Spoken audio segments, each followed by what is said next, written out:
inquiry into food and weight management. Now, before we begin, I thought it might be helpful just to outline what we're going to be doing over the next weeks and months with this. In 2022, 64% of adults in England were either overweight or living with obesity. The scale of the challenge cannot be ignored. And in its 10-year health plan, the government pledged to launch a moonshot to end the obesity epidemic. But to date, progress has been inadequate. So our inquiry that we're launching today will be exploring two interlocking strands. We're going to start with prevention and food. So we're very grateful to our witnesses for joining us today. They have lived experience in this area. They'll tell us and hopefully reflect the challenges that people face out there. And then the second half, which will start in the new year, will be treatment and services for those living with obesity and excess weight. So, without further ado, may I please ask our panel to introduce themselves? What's your name and what's your interest in this area? Can I start with Yvette, please? Hi, hello everybody. They said it. I am Yvette, and I live in the north-east of England. I'm a mum of two, and nice to meet you. Nice to meet you. Thank you so much. Hello, my name is Jada, and I'm one of the activists at Bite Back. I've been at Bite Back for around 4 years now and had a lot of interest in the area and looking into fighting for children. For those who don't know, what is Bite Back? Oh, Bite Back is a youth-led organisation that's working to help create a fairer food system. Lovely, thank you. My name's Alice, and I've also been at Bite Back for 4 years with Jada, and similarly interested in just making it easier for people to eat healthy. Lovely, thank you so much. So perhaps starting with Yvette, take us through your weekly shop. How does that look? To be honest, it looks quite well. I am on a low income at the moment, so going to local supermarkets can be a little bit challenging for me because I have to use a bus because I don't drive as well. And most of the local supermarkets are not within walking distance, so you need to find money for the bus fares as well, which can be a little bit challenging. Weekly shop, when I do get to the supermarkets, I do try and eat healthy because I am type 2 diabetic as well. And I do also tap into a lot of the local schemes that are available too, so I don't always solely do my shopping in the supermarkets because of accessibility, but also because it's a little bit cheaper to tap into like food banks, to be honest, and other local schemes. What other schemes other than food banks do you use? Yeah, one of them's called the bread and butter thing, which is in the next ward to where I live. So you get a nice, fairly decent shop there, a good feasible couple of bags of shopping for £8.50. And that tends to keep me and my children going for a good few days. So that's how I tend to manage on a weekly basis. Thank you so much. Jada? Yeah, so one of the things that I think about would definitely be just the lack of options in general. I'm currently a student in second year. Alice is also a student as well. So one of the things that we do think about a lot is affordability, being on a tight budget. And when you think about the variety of options there are, there's not that many. You've got bright posters near schools and near our campuses, for example, which have got junk food ads which are bombarding us. And then you've also got student discounts. I mean, recently I saw a advertisement outside a chicken shop which was like 10% student discount. And as a student, affordability is a really important thing, but not only just for us, but in general for those who are struggling with inequality in more deprived areas. We know that affordability is even more of a concern in their everyday lives. How do you personally manage it? So do you try and do sort of one big shop and then make it eke out during the week? Like, what's your how do you do it?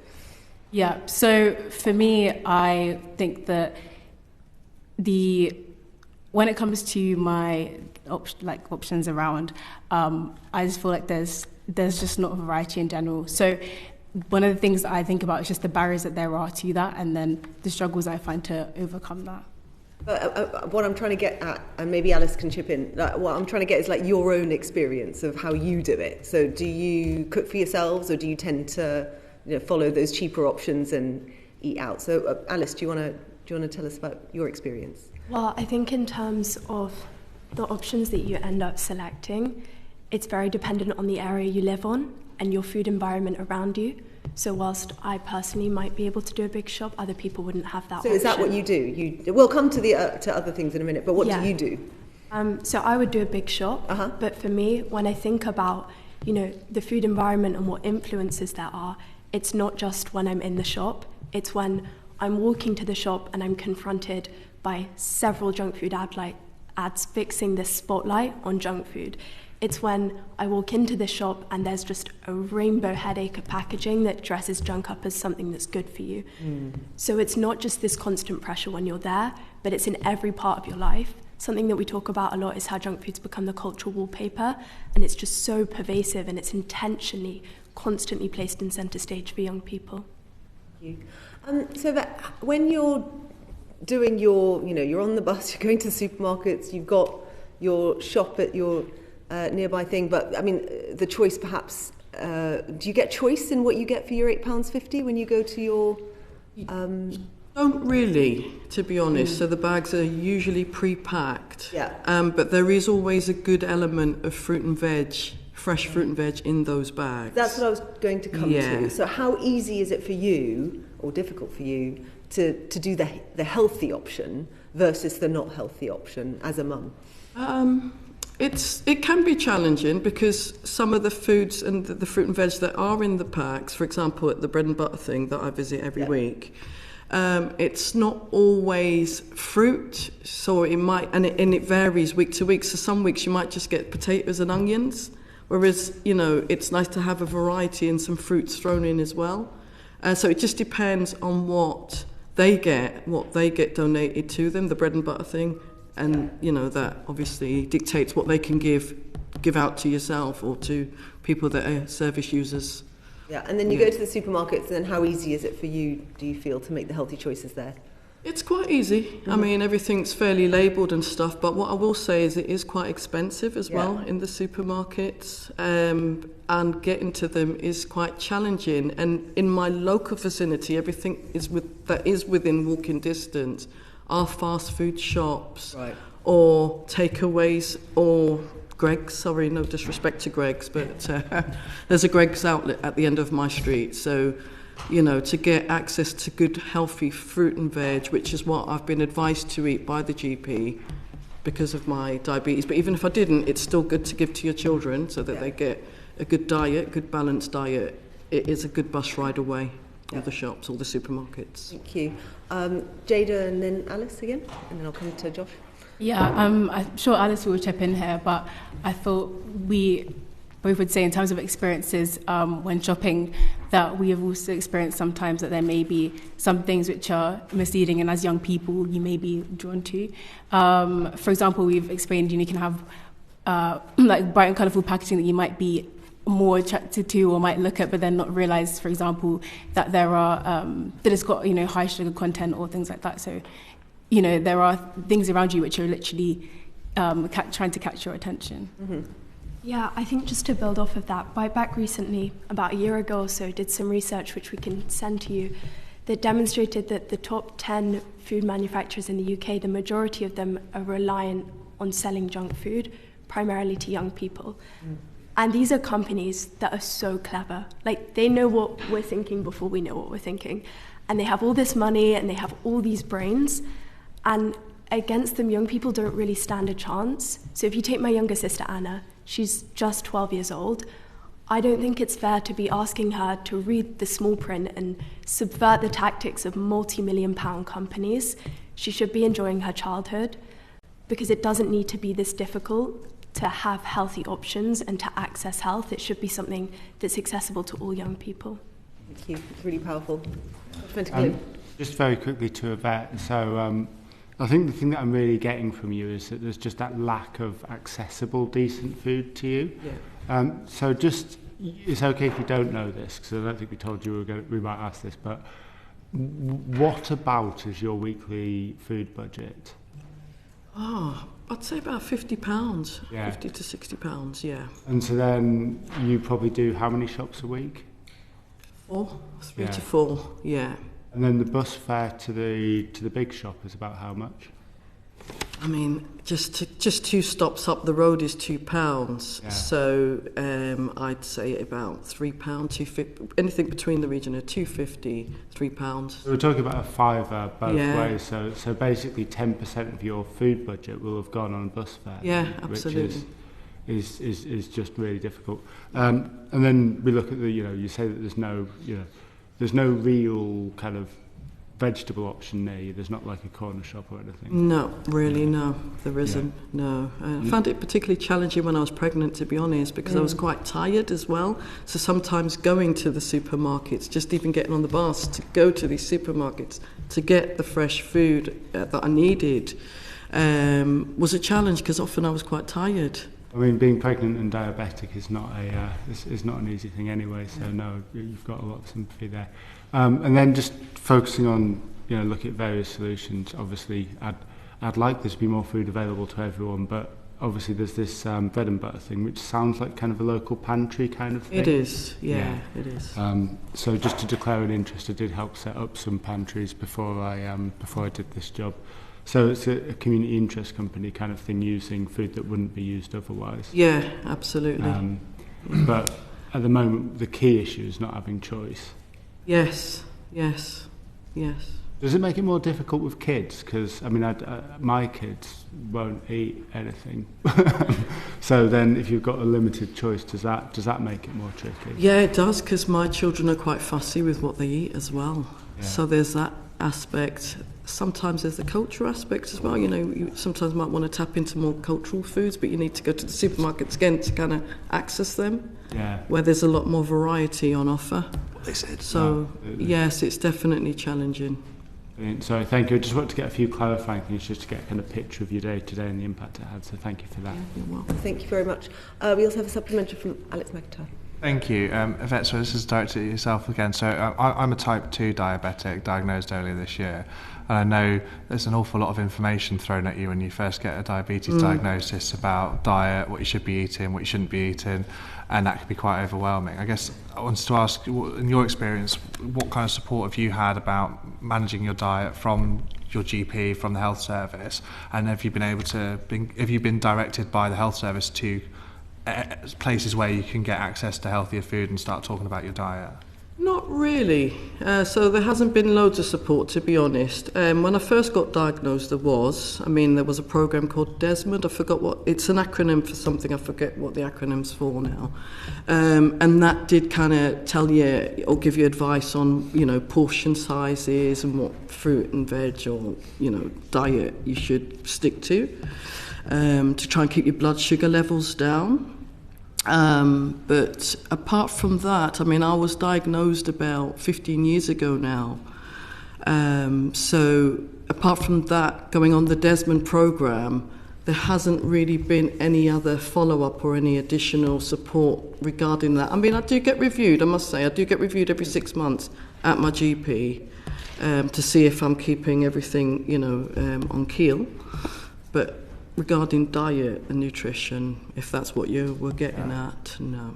Yes, because obviously, as you'll know, diet is such an important part of managing and keeping yourself as healthy as you can be with living with diabetes. Yeah. And I guess how, being a parent as well, and then trying to think about how you're feeding your children, do you find that often that your own personal needs are getting pushed down in terms of the priority? Is it harder to manage your diabetes because you're managing a budget, feeding the children, limited availability? So is that then impacting your health? Yeah, I'd say yes. In a way, it is. But in a way, I'm also very conscious of the fact that I don't want my children to get diabetes either. So I do my best to try and give them healthier foods.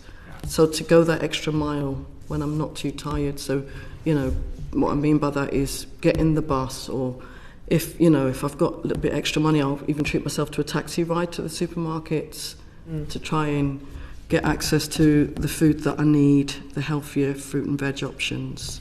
Amazing, thank you very much. You're welcome. Thank you. Ben Coleman. Yes, thank you. Can I just ask Alice and Jada, Alice, I just heard you talking very powerfully about the food manufacturers who are making up this crap food and marketing it wildly to young people. Have you, as Biteback, sought to put your concerns directly to these food manufacturers, and if so, what's the response been? So we have in a couple of ways, and the response hasn't been great. I think the first thing that jumps to mind is we ran a billboard campaign called Commercial Break, where we took over some of the billboards, actually in the local area, so you might have seen, calling for a commercial break for young people. All we were doing was taking some space back and holding up a mirror to their tactics, and that scared them so much that they lobbied the billboard agencies to ban our billboards.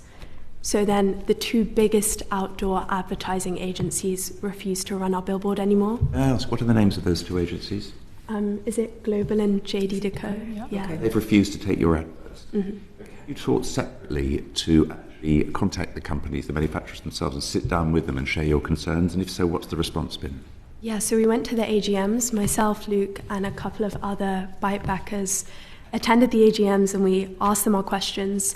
Some of them, they ignored us. Other ones, they called us the wrong name and forgot part of the question, or just kind of dismissed it and came up with their classic claims of putting child health first. It was really disappointing, and I think it drove home for us the fact that these companies aren't going to change without a big push from the government, and we need the government to step in now, because we have tried, but there's only so much we can do, and we need the support of people with more power. Have you sought a direct meeting with the companies outside the AGM and public format, a private meeting with these companies? Yeah. Yes, we have. And?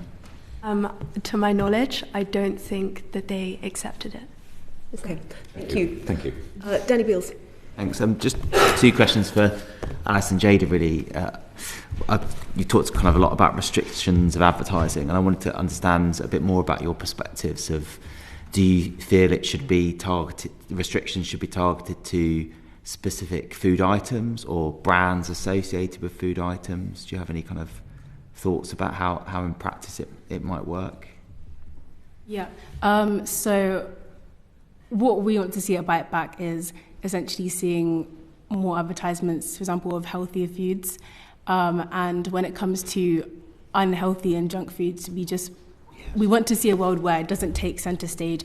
At the moment, it's front and centre. So it's really important to not only look at specific foods, but make sure that those that are high fat, salt and sugar really aren't taking centre stage in our lives. So would you want to see because I suppose, an apple farmer probably isn't going to advertise apples, or the kind of the profitability of apples and bananas or healthier foods is such that probably advertising is not going to be something that they'll do largely compared to these big corporations.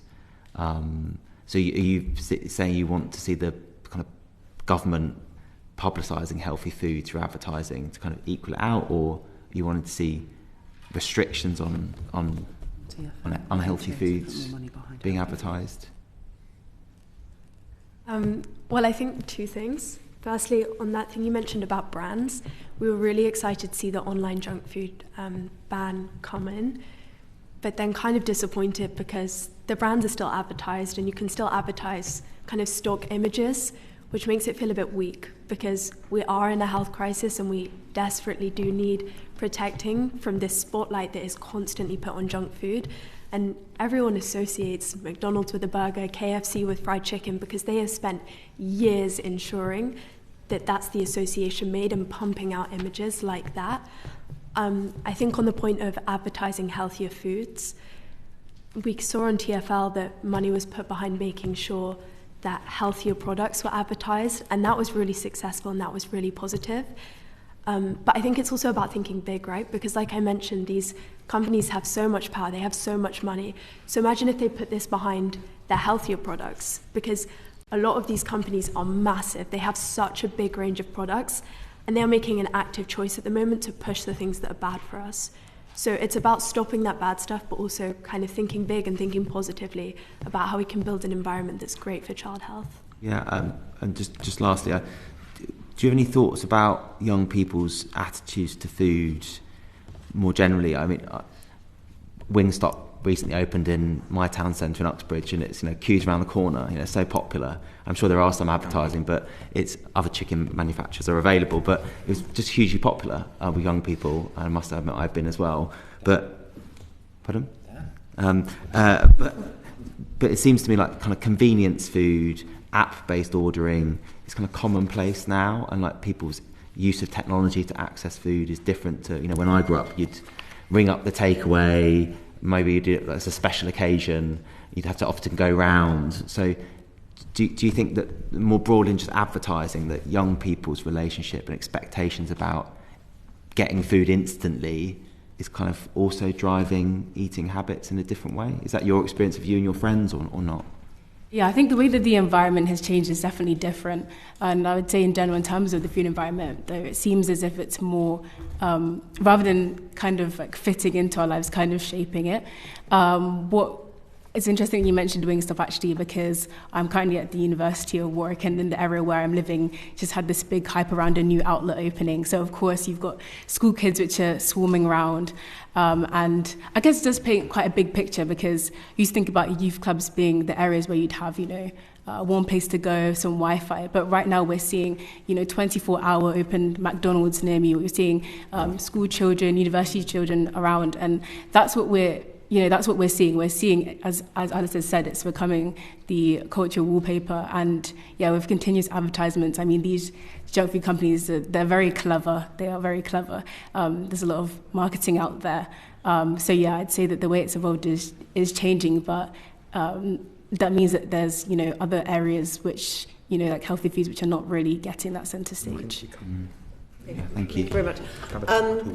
If I could ask Yvette, following the next question, about some of the government interventions that are being planned and how that might affect you. So, for example, banning buy one, get one free offers and things like that. Yeah. You're on a tight budget. Very eloquently explained how tough it can be some weeks. I mean, if the government brought in things like that, what's your view on whether that's a good or a bad idea?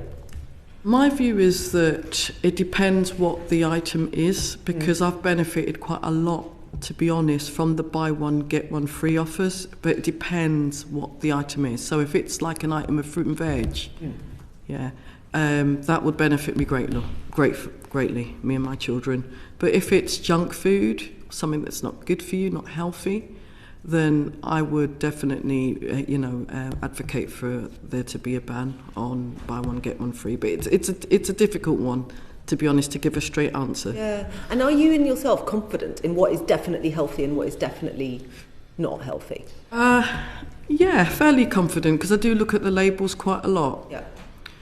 What on the labels do you notice most? What's the most helpful thing that is on the labels that you go for? Yeah, so I've got to be careful of the amount of sugar and salt that I have in my diet. So I really do look at labels, especially, for example, if I get canned food, making sure that there's not high levels of sugar and salt in those products.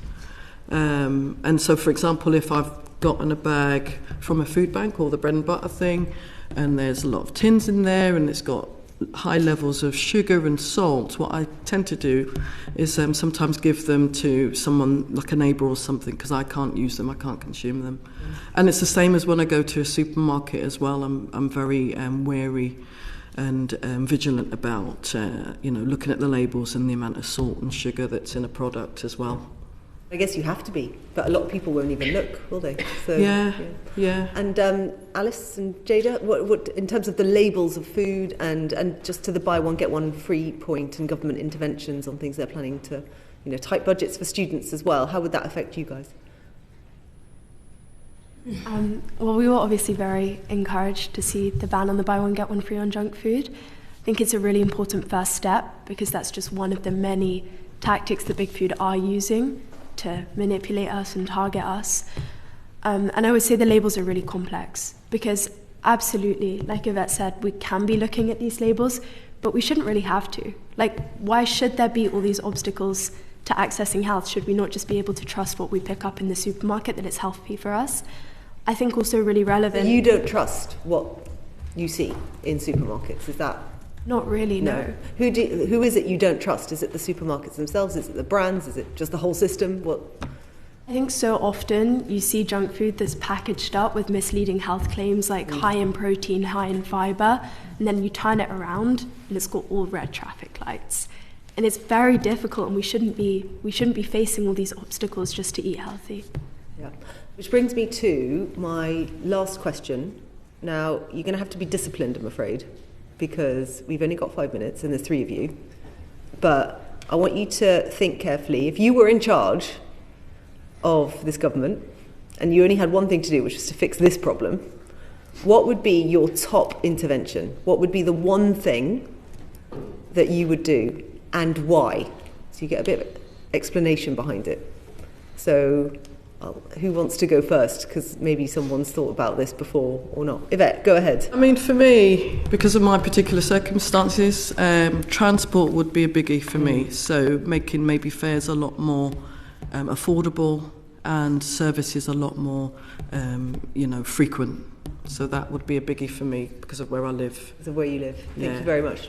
Jada, what's yours and why? Yeah. So in what I've talked about a lot today, it's been a lot about, those outlets and all that, but also the just junk food advertisement and marketing in general. As you said, it's just around us everywhere. As you said, it's just headache and noise around a lot of young people at the moment. And so Bitebacks would be to just look at ending junk food advertisements in those outdoor spaces.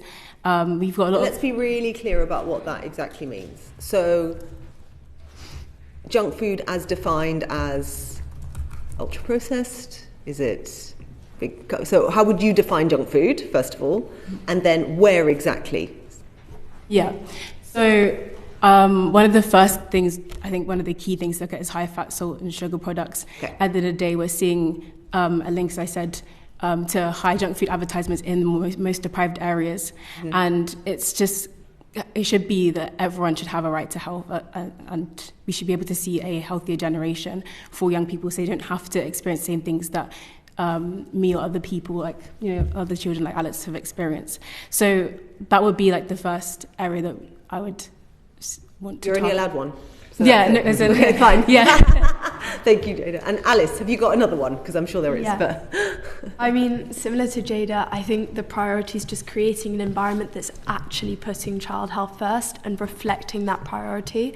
For me, I've spoken quite a bit about all the outlets that there are. So it would look like creating healthier streets and stopping that flood of junk food outlets that are currently suffocating young people.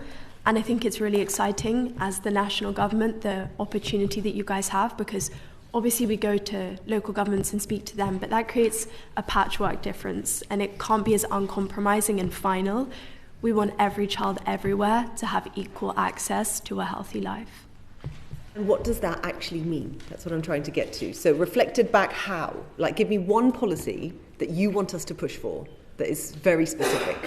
Stopping the opening of new junk food outlets, especially towards schools, and making sure that the regulations are airtight, because these junk food companies will find a loophole where there is one to be found. Wonderful. That's so helpful and very, very linked to what we're going to be talking about with our later witnesses. But I just say thank you so much to all 3 of you for being here today. It's not easy coming in front of these select committees. We do really appreciate it.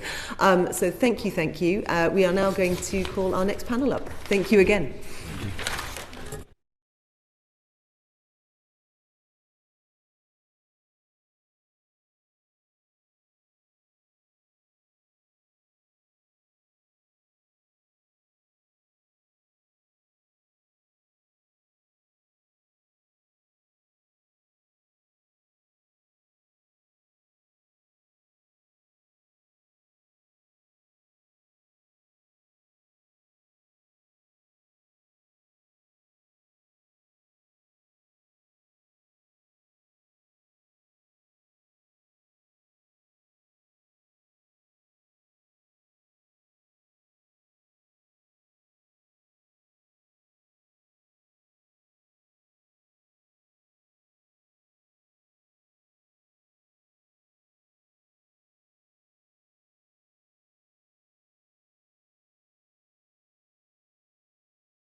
Thank you very much, and thank you to everyone through that transition. So we heard there from three experts by experience, but we're going to start drilling down a little bit into the policy of this now. So just as I did for the previous panel, if I could please ask our next panel to introduce themselves and their organisations. Can I start with Anna Taylor, please? Yes, good morning. I'm Anna Taylor. I'm the Executive Director of the Food Foundation. Thank you very much. And hi, I'm Corinne Bell. I'm the CEO of the Alexandra Rose charity.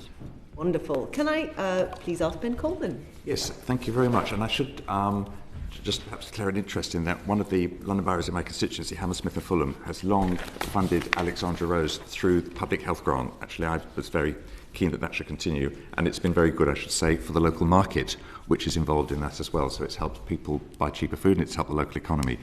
That's a declaration of interest. I think we're all very interested in the conversation about whether food which is healthy can be made affordable. And why do you think there is such a gap between the cost of healthy and unhealthy foods? That's just the first question. Why do you think there's such a gap? Anna, I don't know if you want to kick off. Yeah, sure. I'm very happy to kick off. So let's just to kind of set the scene in terms of the size of the gap. So we have, at the moment, unhealthy calories about half the price of healthy calories. We've been tracking that over time, and that gap has been widening in recent years. So the healthier foods have gone up more sharply than the unhealthy foods. We also track food insecurity, so the extent to which households are struggling to put food on the table. We use a standardised method for doing that. Current levels are about 14% of households struggling to put food on the table. So you've got two problems. You've got an income problem and you've got a food system problem, which means that if you've got little income, you're pushed towards the least healthy foods. Obviously, we're also in a period at the moment where inflation is starting to uptick again, and particularly I understand that, and you've made very good evidence, and you provide very good evidence. It's just a little bit short of time. Why is there such a gap? Is what I'm really interested in getting at. So we can work out why it is and what we can do about it. Yeah, so three big reasons. One is that we have we're part of a global food system, and we've put all of our energy, I would say, in the last 70 years since the Second World War in producing cheap calories. It's been about making sure that there are no famine and food shortages globally. Put all of our R&D and our effort into crops like wheat, soy, rice and maize are the big ones.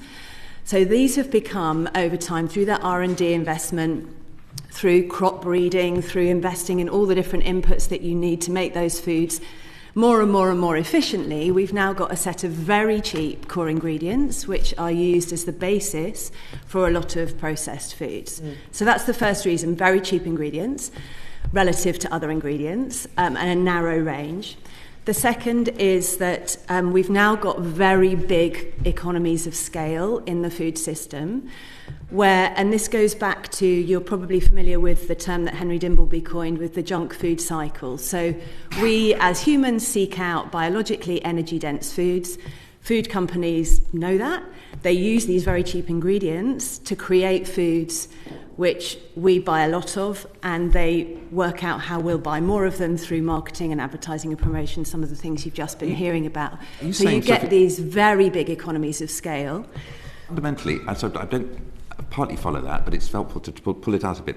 I mean, fundamentally, wheat and maize are not in and of themselves things that we wouldn't want to use as the basis of healthy food as well.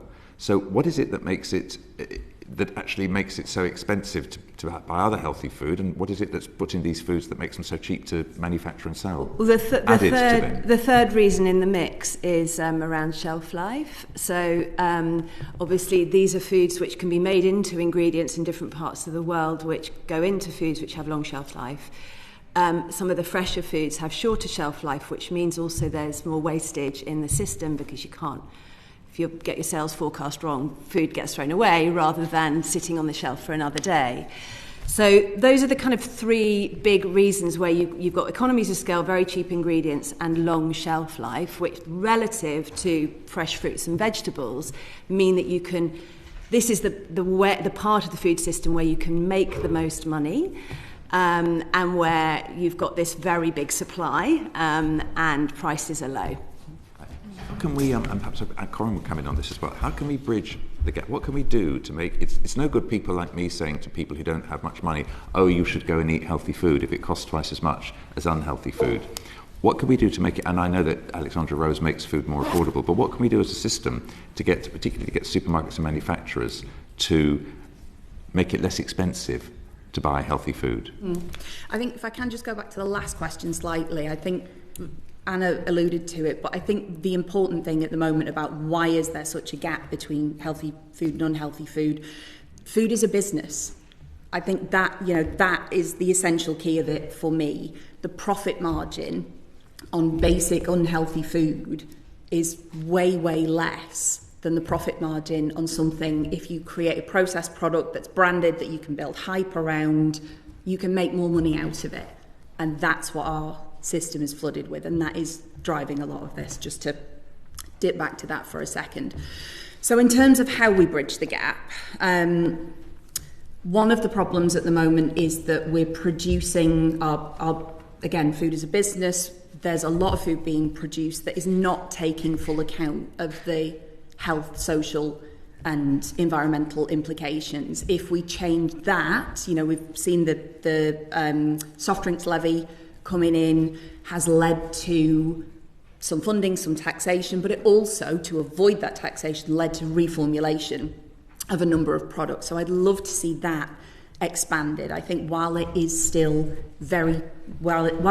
possible to produce food that is bad for the planet and bad for people and make a massive profit, that's overwhelmingly what we're going to see. So there's two sides to this. It needs to not be as profitable and be more expensive to produce food that is bad for people and bad for the planet.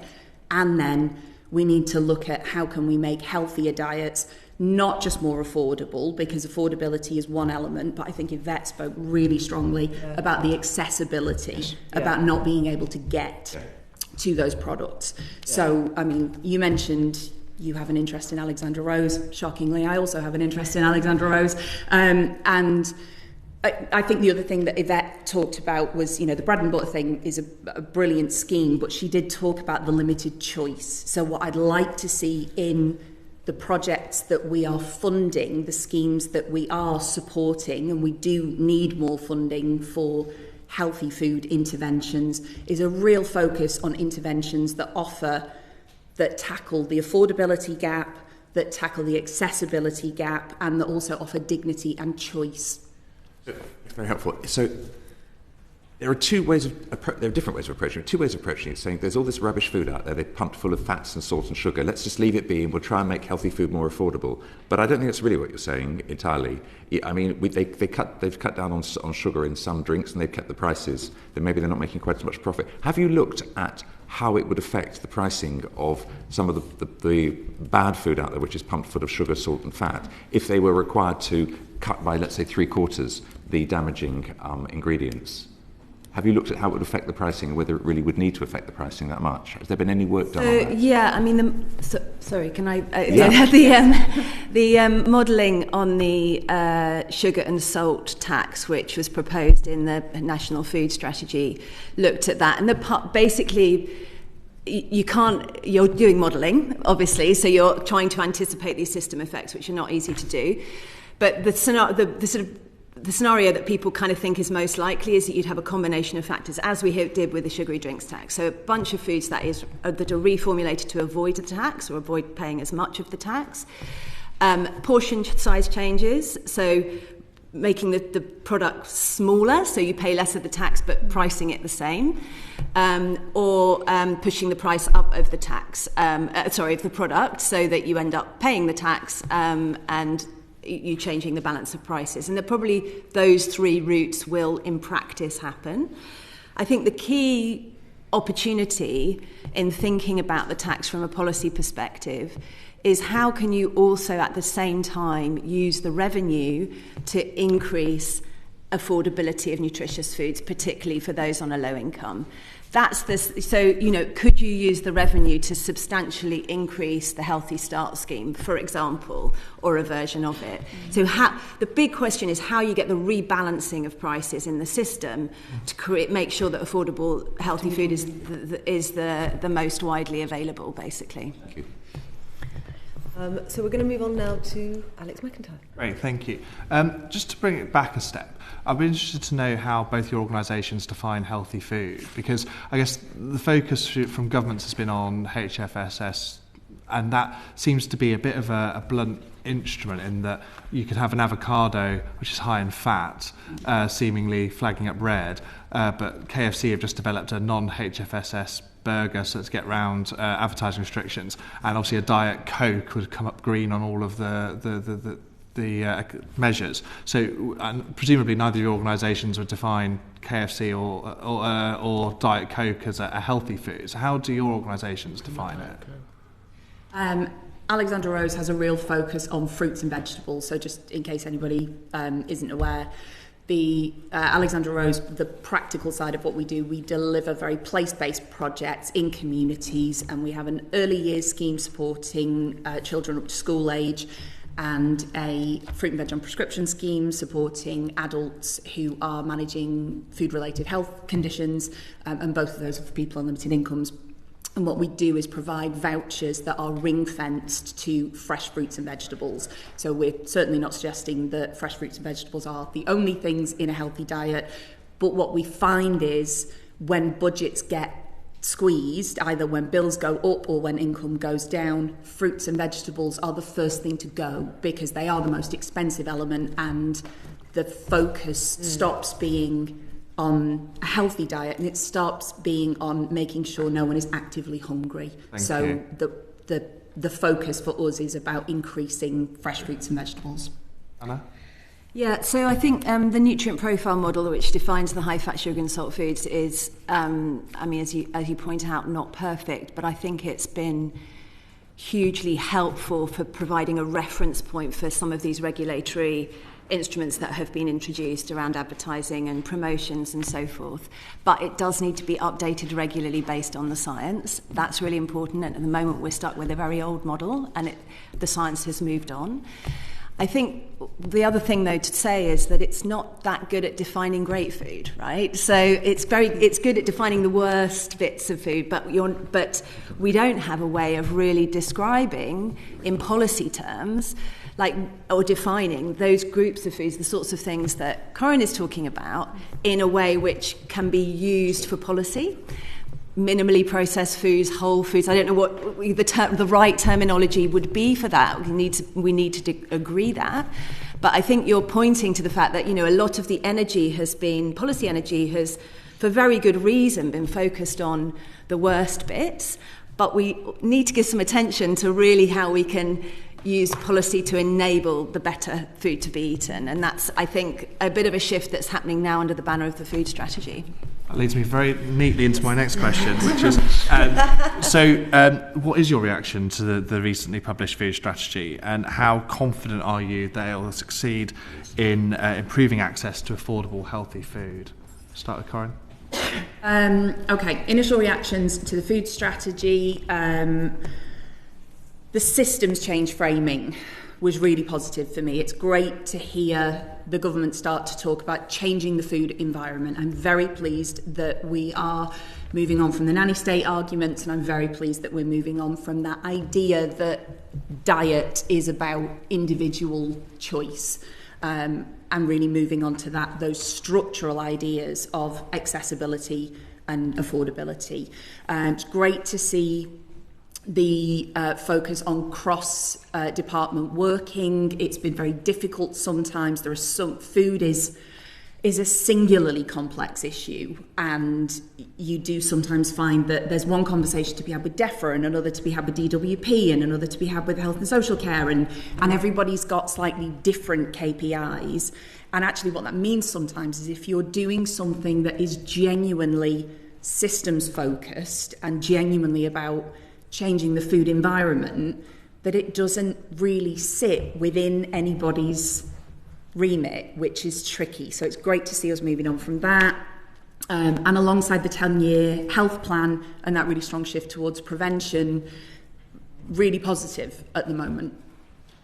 In terms of what we need to see, what I think we've seen again and again and again is that white papers and individual policy promises do not last in the long term. I would like to see the direction that we intend to go in, long-term direction, enshrined in law, enshrined in legislation, and the targets, the main targets that we want to hit around reducing poverty, around levelling health inequalities, need to be in legislation. They need to be enshrined in law so that the next government that comes in, I think we've seen it with the levelling up white paper, a new party gets in and that direction potentially disappears. So I agree with everything that Corinne has said and won't repeat it. I think the good food cycle as a sort of foundation for thinking about how we move forward is a very helpful framing, and the 10 outcomes that have been set out. But at the moment it is only a policy paper, and its success in the next 12 months rests entirely on the level of political leadership that is going to be put behind it. And we obviously have new DEFRA ministers at the moment who are getting their heads around this work, so really hopeful that they will grab it. I think much of the resistance for intervening in this area and the issues that we've been talking about has been attributed to the cost of living crisis. I mean, even intervening on advertising, we can't do it because of cost of living. I think that is the very reason why we absolutely must intervene in the system longer term, because we've got to, as Corinne said, set out a long-term trajectory for changing the system. This cannot be done in 3 years. We've created this system over 70. We need to actually put in place, this is how we want to re-incentivise the system so that healthy foods are the more affordable option. That doesn't happen overnight. There are tools we can use to shift that dynamic, but we need a long-term commitment to do that.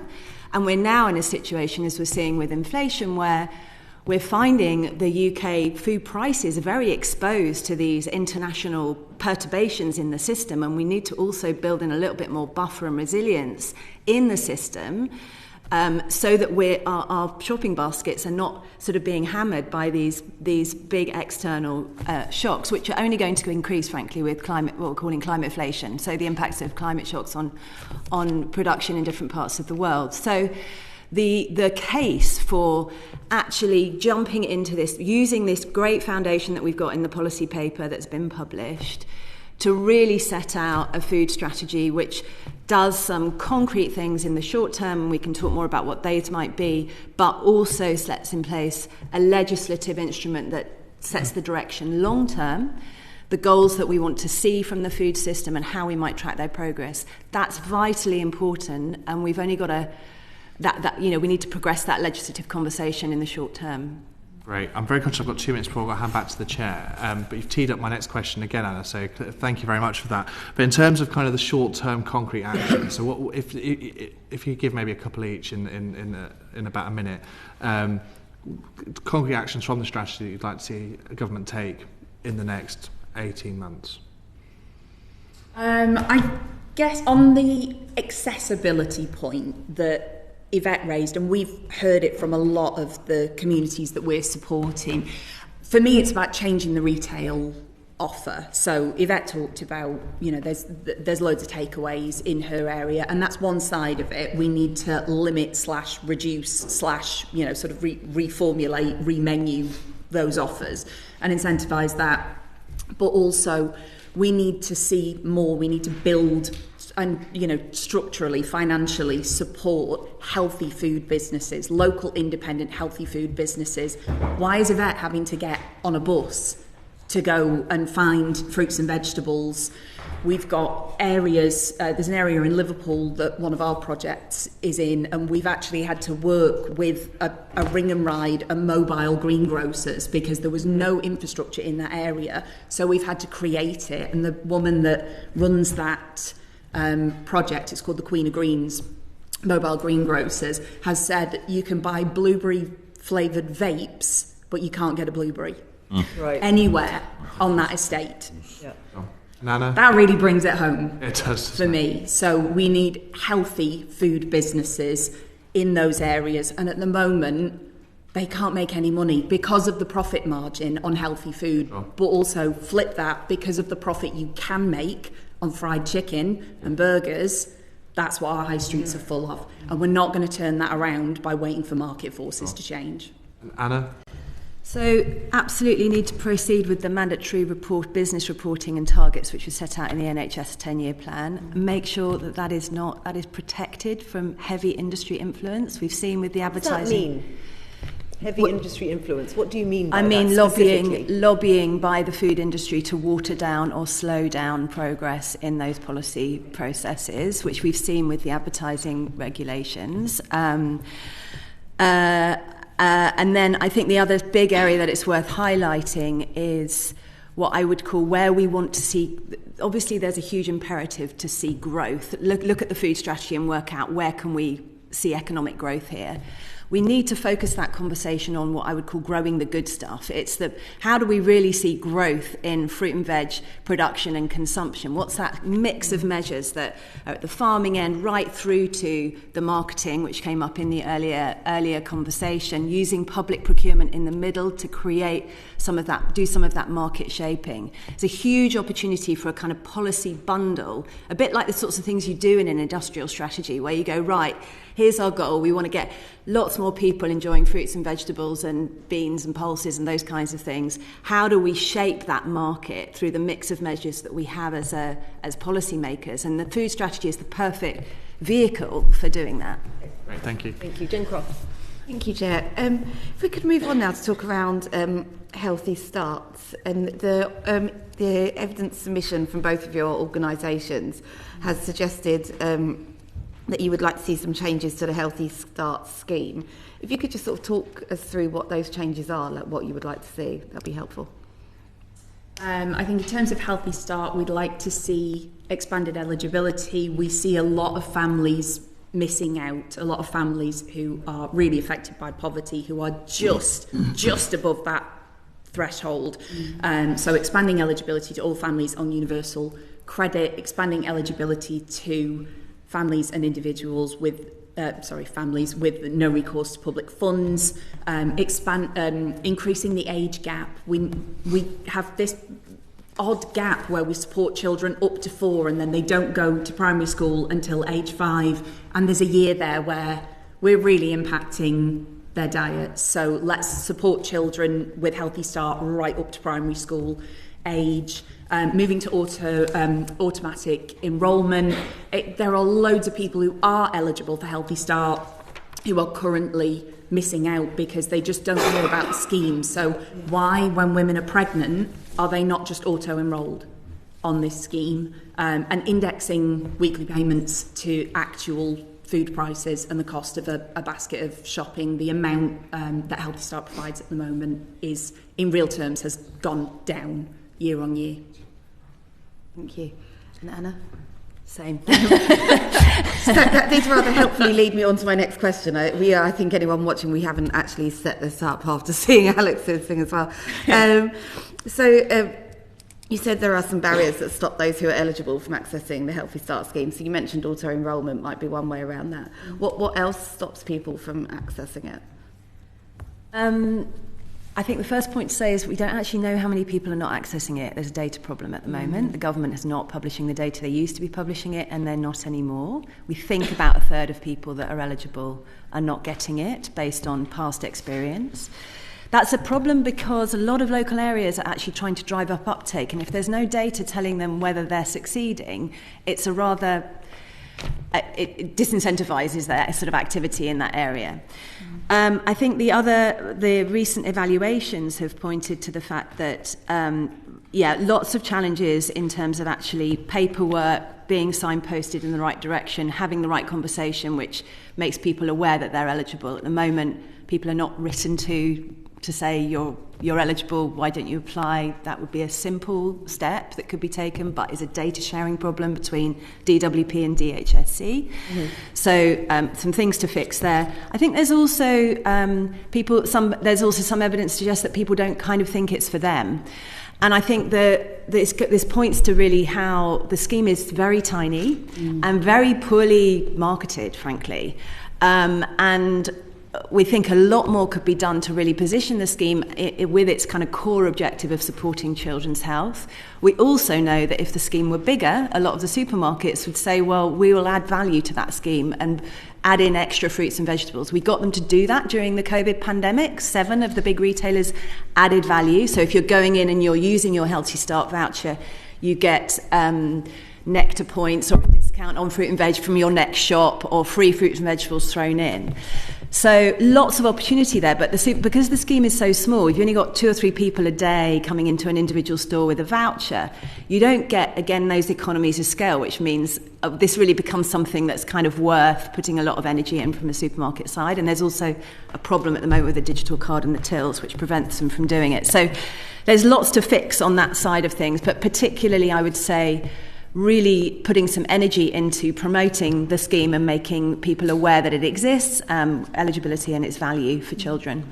What kind of sort of economies of scale would you see? How many people do you think would need to go through the door of supermarkets when they then start to see value in supporting and promoting? That's a good question. Well, I think where we've talked to the supermarkets about potentially increasing the eligibility to everyone on universal credit, so kind of match the approach which is now being taken with free school meals, but for Healthy Start, you start to get numbers which are much more meaningful at a sort of store level. I mean, obviously it depends on the size of the store and location, etc., for specifics, but that sort of scale up is what's needed in order. But the scheme itself is not. These is not sort of huge amounts of money. The scheme itself at the moment is pretty small. We can give you some of the kind of estimated numbers and costs attached to that afterwards. We'd be really if that would be grateful helpful for any of the data that you've got and any sort of cost-benefit analysis you might have done of any of the changes that you guys have been Yeah, suggesting. the University of Birmingham are actually working on that imminently, and we will be able to get that to you before you complete your inquiry. Thank you, that's really helpful. Sorry, Jen. Sorry, that was the next one I was coming to. Along the lines of what evidence you have about the impact that the changes that you suggest would have, either sort of short-term or a little bit further ahead. I mean, what we know from the evaluations that have been done to date is that the scheme increases purchases of fruit and veg by about 15% for those families that get them. And that means for the evaluations have shown that for women in particular, that means that they're then starting to meet their nutritional requirements of key micronutrients. So when you're making the scheme bigger, you're simply making the scheme more widely available to a bigger group of people. What the modelling will also do is look at if you increase the value of the voucher, which of course is what you see in reality with the Alexandra Rose Early Years scheme, is sort of adding value. Maybe you want to explain that, like the extra benefit you get when... Yeah, I think what we've seen, so the model in America that the Alexandra Rose model was based on was a model called Wholesome Wave, and what they did in America was take their version of Healthy Start. They were almost asking participants, like, give us your Healthy Start vouchers, we'll give you a bigger voucher, and we'll combine them. It's not worked that way in the UK, and what we've seen, and I do think they complement each other very well, I'm not suggesting we merge them, is young mothers, like the amount that you get on Healthy Start at the moment is not huge. So what we're seeing is the Healthy Start voucher might go on formula milk or something, sort of very structural. And then actually having that ring-fenced, dedicated voucher for fresh fruits and vegetables obviously really impacts spending, and it changes dietary habits. And I mean, I can talk a whole lot about the benefit of that, but I think the important thing for me is that when we're talking about interventions around the interventions that we are going to support around supporting people who have accessibility and affordability issues, we're not looking for one silver bullet, that we are looking, what we're seeing is this layered support where Healthy Start is designed to solve one problem, Alexandra Rose is designed, the Rose Voucher Scheme is designed in a very different way and is tackling different issues, and actually it is that a range of different interventions, layered support is how you build that kind of security. So the important thing for me is that we're not trying to find one, or how can we expand Healthy Start so it can do 3 or 4 jobs. Mm-hmm. And the impact of that, is that having more people achieving their nutritional intake, or is it the group of people you're working with, you're seeing the uptick there? Or does it have the potential to do both? Both. What we're seeing is the children and adults on both the early years and the fruit and veg on prescription scheme are, on average, increasing are getting an extra 3 portions of fruit and veg a day, and we're getting more people to get more fruit and veg. Thank you. And I'll pass it to you, Chair. Andrew George. Thank you very much. Well, first of all, my apologies. I missed your opening, at the opening of this session, because of commitments elsewhere. But in particular, I just wanted to ask Corinne, with regard to the prescription and voucher scheme. That sounds, and certainly the figure work suggests, in terms of your evaluation, that's been very successful. I just wonder whether you could perhaps say a little bit more about it. The figure work suggests it's successful, but I just wonder whether, sort of how deeply the evaluation went. I mean, were recipients, if you like, polite about the scheme? I mean, how do you know that it really is actually having the impact that the stats suggest? Yeah. So we've done a range of evaluation. We've got 9 projects we've got areas of London that we're working in, Liverpool, Glasgow, Barnsley. So we've got 9 different projects working in a range of areas with a range of infrastructure in a range of ways. There's been evaluation done not just with the participants, because I completely get your point. If they value it, they might upsell the benefits. Mm-hmm. We've done evaluation with the participants, we've done evaluation with the social prescribing teams, we've done evaluation with the children's centres, and there are some subjective measures. We are asking participants what they're eating, how they're feeling, and those results are really encouraging. But we are also asking the social prescribing team about GP visits reduced and other so there's always more evaluation to do, and we would love the chance to get more objective measures. We're working at the moment with some academic partners to try and get that rigour. So you are also looking at the outturns in terms of healthy, sort of healthier lives as well as healthy living. Yeah, we're looking at objective and subjective measures. Yeah. Just to briefly add, there's also, because this work, as Corinne said, started a little bit earlier in the US, there's actually some good peer-reviewed articles on the impact of fruit and veg prescribing, and in particular looking at the drug costs, reductions in drug costs for particularly people who are pre-diabetic or moving on that journey, which are really quite significant in terms of cost savings linked to fruit and veg prescribing. Yeah. Then in terms of eligibility, I mean, is it kind of clear cut, and you're obviously working or able to data share with other agencies, government agencies, presumably, to be able to identify those who are eligible for the scheme? So the schemes are very place-based. With the early years scheme, we tend to say that anyone that's would be eligible for Healthy Start, not necessarily is accepting Healthy Start, but we go with similar levels of eligibility. And with fruit and veg on prescription, it was about what are the health issues that local area wants to tackle. Right. So we have the flexibility to go into areas and be a bit more just a bit more flexible. So with our scheme, with the fruit and veg prescription scheme, we're going broadly with the Healthy Start eligibility, but our scheme is open to people who have no recourse to public funds. And in terms of access to the fruit and vegetables, presumably because you're going to retail outlets, that there's no issue about supply, so that they're getting the fruit and the vegetables which they prefer.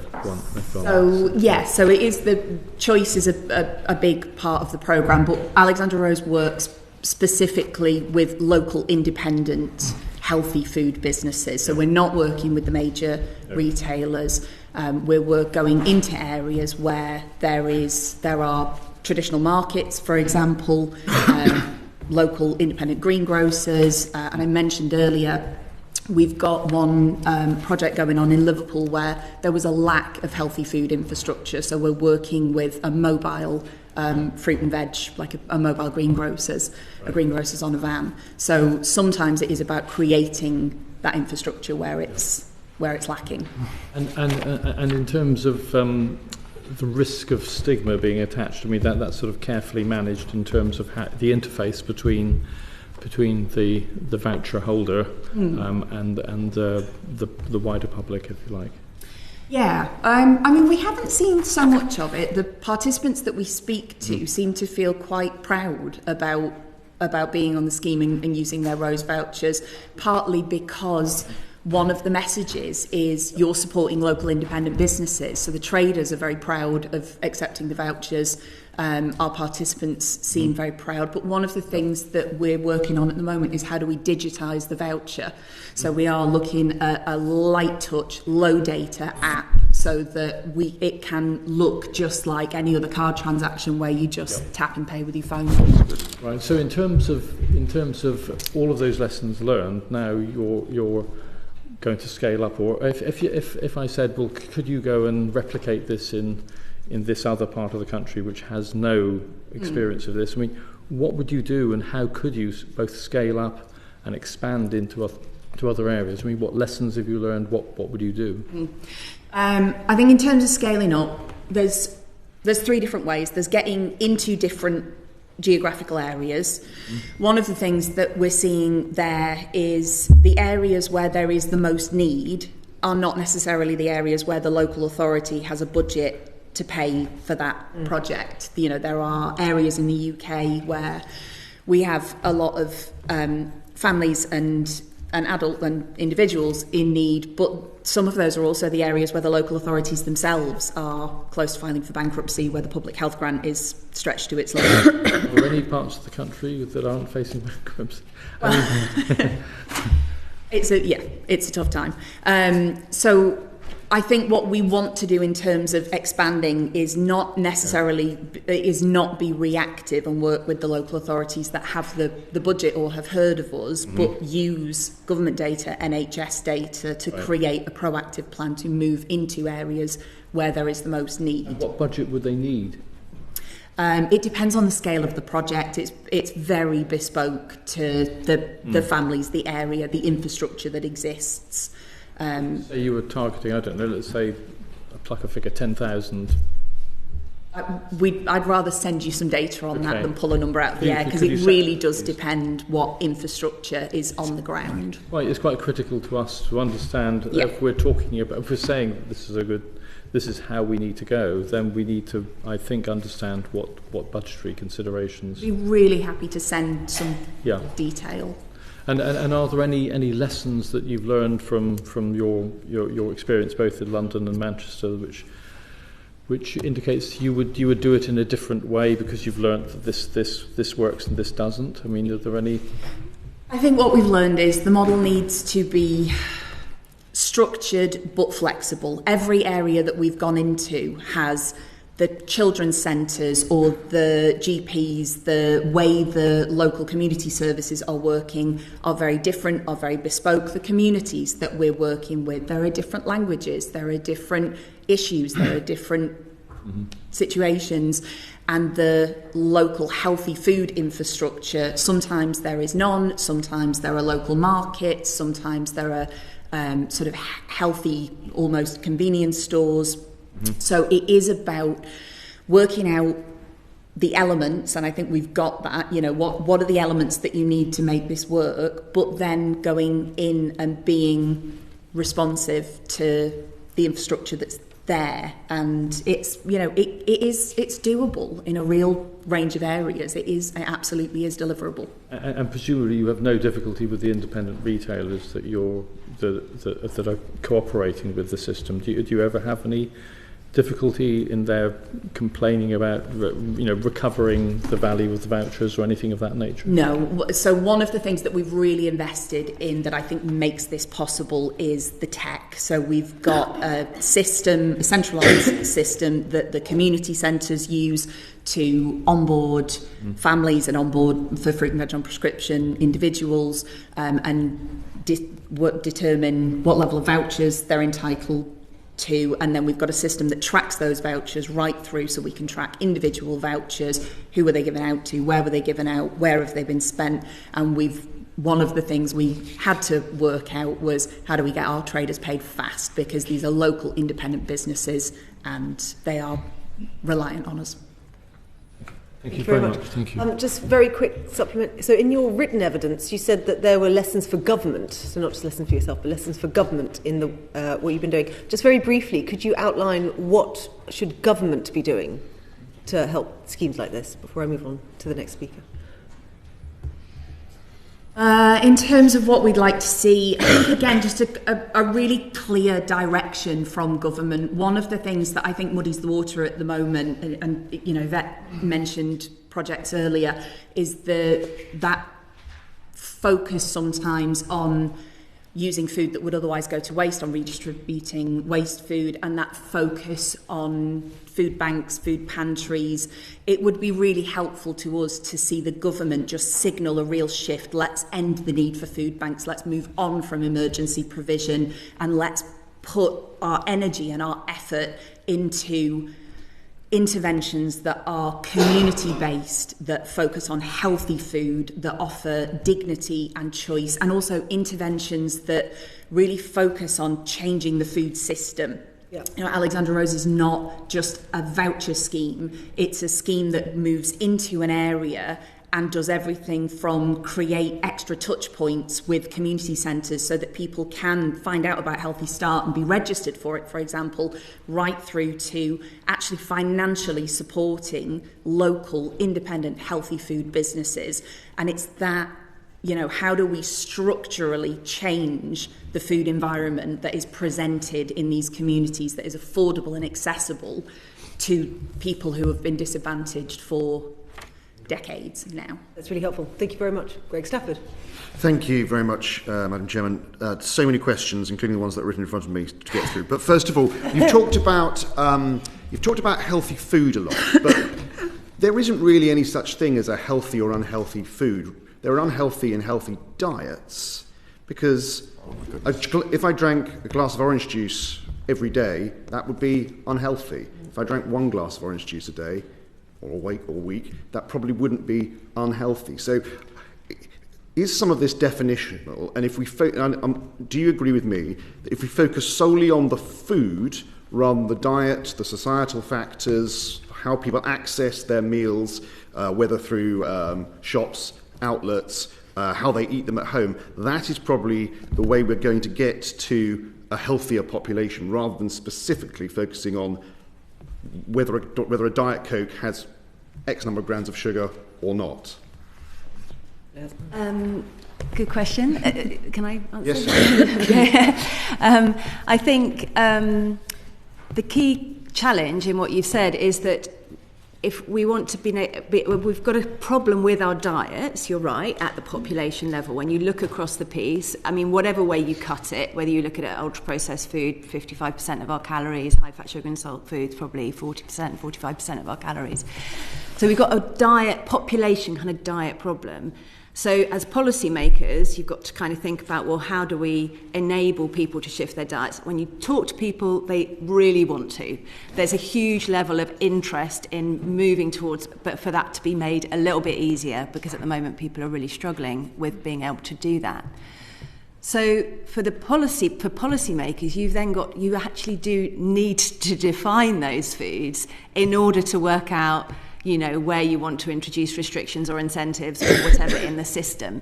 So the definition kind of really matters from that perspective for the underpinnings of policy intervention. So I think it really matters in that sense, and that's why the nutrient profile model and other kind of policy instruments, while they're not perfect, they really have enabled policy makers to kind of identify the areas for intervention more effectively.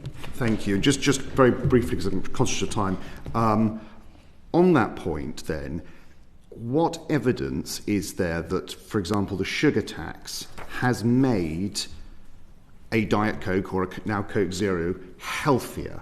Because presumably you would still say that if I drank a Coke Zero, even though it now has very much less sugar in it than it did however times, it's got no sugar in it. Well, it does have some sugars, but trace amounts of sugars. But I assume you're not saying to me that now drinking Coke is a healthy choice. No, you're right. I think what we've done with removing the sugar is we've removed some of the worst harms of it, but you're right, there's a growing body of evidence around sweeteners as well. So these are not going to be what I think we've been trying to describe here is that we've created a system with sort of rafts of commercial incentives which are pointing in the right direction, and we've got to incrementally try and shift that system.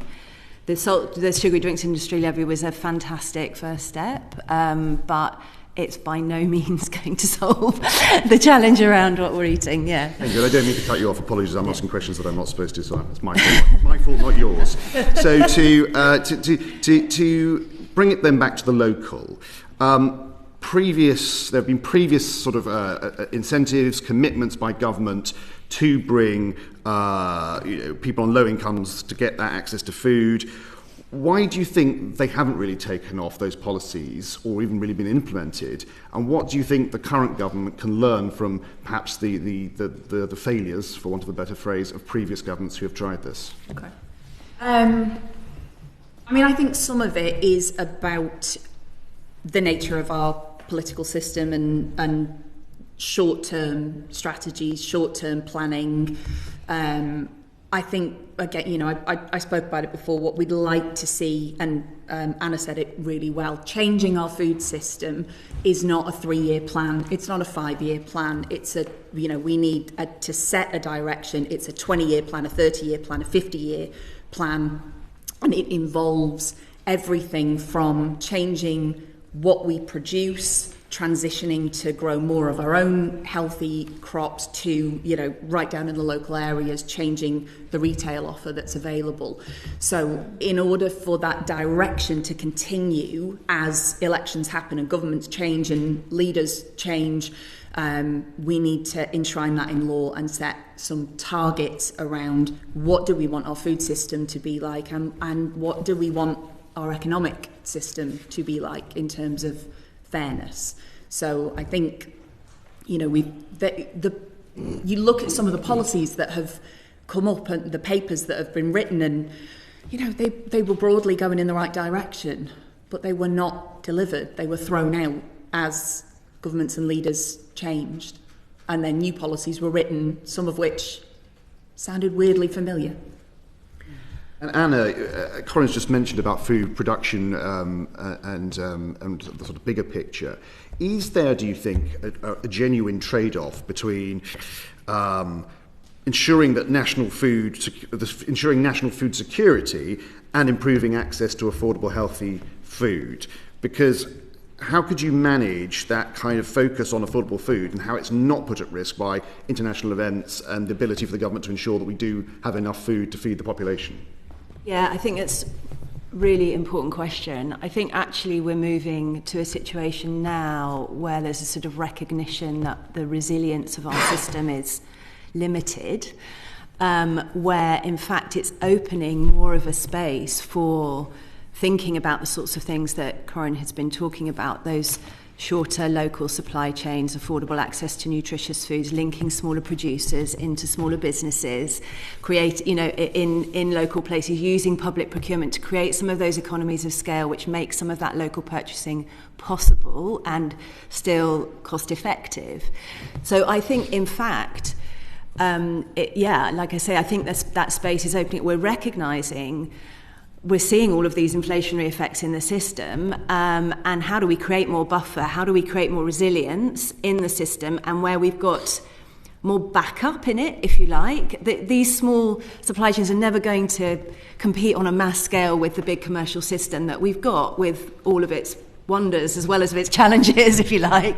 But we do need more of that buffer. And as Corinne says, particularly in parts of the country which have really been left behind, we really need affordable access to nutritious foods. And I think we can join up these objectives and really, but it does require, MHCLG, DWP, DEFRA, kind of putting their heads together and going, right, we've all got different bits of this. We've got planning, we've got the Crisis and Resilience Fund, we've got the farming subsidy schemes, we've got kind of roles of metro mayors in trying to get sort of set direction. They're piecing these things together where we're setting an ambition to say, actually, we want to develop some of these local supply chains and create some of this local economic multiplier effects as well as access to affordable nutritious food. I think it's possible.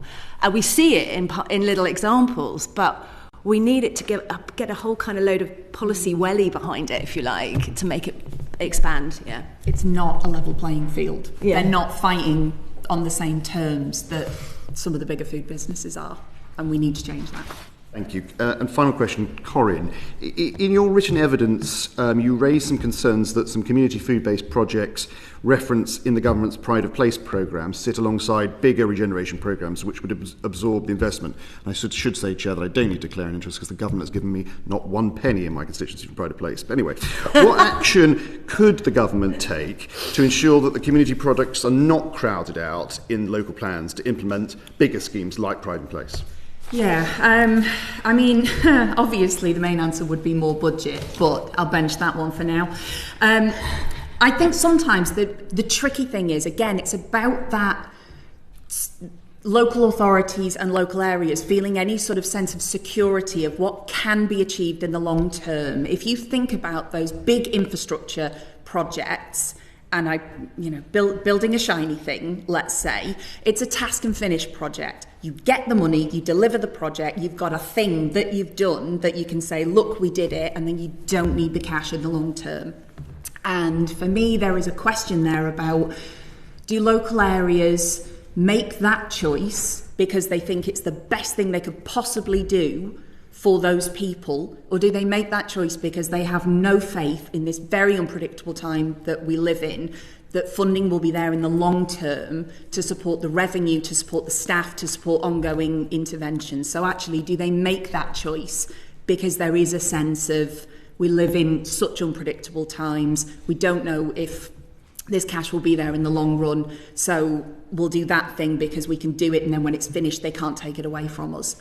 And again, that is only fixed when we set a long-term direction that is enshrined in law, that doesn't change when the party that's sitting in the big chair changes, and set targets that are enshrined in law.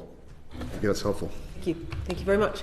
And so it brings us to the end of our panel. Thank you so much for joining us today. Really appreciate it. If we can have time for the local authorities to come and sit. Thank you for your time. Thank you.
For joining us. This is the third panel in our first hearing on food and weight management. We've got now two more witnesses. Can I start with Alice Wiseman? Please, could you introduce yourself and where you're from? Thank you very much for having us this morning. So I'm Alice Wiseman. I'm the Vice President of the Association of Directors of Public Health, and in my day job I'm a Director of Public Health across Gateshead and Newcastle in the northeast of England. Wonderful. Thank you very much. And good morning, I'm Helen Gollins. I'm Director of Public Health at Trafford, which is one of the 10 Greater Manchester local authorities. So I'm representing Greater Manchester Public Health Network today. Wonderful. Thank you very much. Josh Fenton-Glynn. Thank you both for coming along. So obviously we heard first from some of the experts about experience and some of the impacts that unhealthy food surrounding them has, and that kind of lack of access. Then we've heard from kind of the expert organisation to kind of run small projects to bring food to people. So I guess the third part of it is how is it actually delivered and what interventions can we make. So if you could briefly just give us an overview in Trafford/Greater Manchester and Gateshead of what you're doing to make sure people have access to healthy food and tackle the rates of people being overweight and obesity, focusing particularly on kind of the food and food availability. I'm going to start with Alice, if that's okay. Yeah, of course, fine, thank you. So obviously I've got the opportunity that I've worked across 2 local authorities, so I've got slightly different experience in Gateshead and Newcastle, which is also kind of quite interesting in itself. I guess one of the things that I would start with is that it's an incredibly complex problem, as I'm sure you appreciate, and so there is no one single thing that we can do to tackle this. And so I think that's one of the hardest things, is and helping to people understand locally that actually providing a single solution is never going to tackle this. I always use the example that it's not possible that a whole generation of people have lost willpower all at the same time. There's something far bigger going on. So it is a kind of multi-agency, multidisciplinary strategy that comes together, you know, looking at particularly there was work that was done back in 2008, I think, around the Foresight report that looked at all of the aspects that impact on healthy weight. And so actually trying to have a strategy locally that tackles all of those aspects to the best effect that we can at a local level. We've got some really interesting examples, which I'd be happy to share more detail on, around work we've done in Gateshead around hot food takeaways. Yes, do you want me to do that now? Or you can send it in is the best thing, if you've got it. Yep. If you've got stuff, you can briefly outline that. Yeah. So in 2015, we worked with our planning colleagues to develop a supplementary planning document, which meant that no ward which had 10% or more childhood obesity would have a new hot food takeaway. That is all of the wards in Gateshead, so we've not had one hot food takeaway planning permission agreed since 2015, and in the last 10 years we've seen a reduction in the prevalence of hot food takeaways of 11%. But what we actually had was Lancaster Uni did some research where they compared Gateshead to other areas of the North East that haven't had similar policies, and what we were able to demonstrate was a 4.8% reduction in childhood obesity in our most disadvantaged wards, where there was the highest proliferation of hot food takeaways. So that's one example, and if I use an example from across the river in Newcastle, we've worked with FareShare. So we've commissioned FareShare to provide 40 of our community organisations with food, and in the first quarter of this year, 4,000 kilograms of food are provided every week, which has saved 67 tonnes of food from going to landfill in the first quarter of this year. So I'm just having a quick look through some of the stuff I've read about you already. One of the things that came up was that you've reduced the number of fast food outlets by about 13 per 100,000 children, and obviously, as you say, that's had a real impact. Yes. So how many are there per 100,000 children? Do you know that? Yeah, so there's 97 we've got in the borough now per 100,000, and it was over 100 per 100,000. And not children, but for the whole population. Oh, I beg your pardon, for 100. And how does that compare kind of nationally? I mean, there's obviously the jokes about kind of the North East and Greggs, but I assume that, you know. Well, and sadly, Greggs doesn't fit this criteria because Greggs has a different planning permission. So Greggs is a shop, so that would be A1, and we focused on A5. It goes back to the question earlier on around how we define this, and hot food takeaways have to be defined as the vast majority of the food eaten off premises. Okay, brilliant. I'm going to now move over to Helen. So what's going on in Greater Manchester? Greater Manchester, we're obviously the prevention demonstrator area in the NHS 10-year plan, and we're working as a system around the prevention demonstrator and Live Well, and that's about ensuring our communities have access to healthy food and environments locally. So we're working as a system. So we have a Greater Manchester Food Board, and then local place food partnerships. So we're just ensuring that all the stakeholders, so it's not as Alice said, a one kind of solution answer to this situation, is a full stakeholder involvement. So looking at planning, looking at the work of our community hubs and voluntary sector, working collectively to understand what each place and what each community needs to help them to access healthy, affordable food. So there's a huge amount of engagement work going on at the moment, and we have recently completed the Real Picture Survey, which heard from 10,000 residents across Greater Manchester, and the key outcome from that was that people were concerned around access to healthy food and how they could do that within their communities and for their families. So we're using that evidence to look at reimagining the obesity pathways across Greater Manchester, but really starting at an early end as well. So we're not at the crisis end of obesity, but really thinking about that prevention element. So access to healthy food, physical activity and infrastructure and planning. Okay. So question now for both of you. So you mentioned community hubs, Alice, you talked about the work with Fair Share. Thinking about the community projects in your area, what are some of the challenges that local authorities face in supporting those projects, and then the challenge over to us, I guess, but what would you like to see government do more of to support those challenges? I'm going to go Helen and Alice. It's kind of where do we start, isn't it? There's lots of things that we've been chatting through, but I would say one of the challenges we do face is lack of sustainable investment. So we're often using grant-funded short-term investment, which is really welcome. But if you're recruiting people for 12 months, trying to create change within a community, it's very difficult to do within 12 months, and it doesn't give that security that people need. So that kind of investment within communities, which for Greater Manchester Live Well will bring, but again, it's guaranteed for 3 years at the moment. So it's a sustainable funding. And that then brings capacity as well alongside it, doesn't it? So having those hands-on people who are in the community and engaging, because local authority, particularly our public health teams, we've seen real reductions in capacity. So having that expertise and knowledge of our communities. So I work for Trafford. It's one borough, but it's 4 communities, and they're very different communities. So it's understanding that kind of involvement at a grassroots level. So very much sustainable investment, capacity, but also there's issues around planning and accessibility as well. So are the foods available within those communities? Food deserts are still very much a thing, on transport as well. So lots of kind of issues at a granular level that local authority, public health, planning and other colleagues could really tackle and challenge if we had the investment and the kind of legislative allowance as well to make a change. Well, that's sustained legislative support for kind of long term. Yeah. I mean, Trafford's a good place. You had the first NHS hospital. Absolutely, yes. Okay, Alice.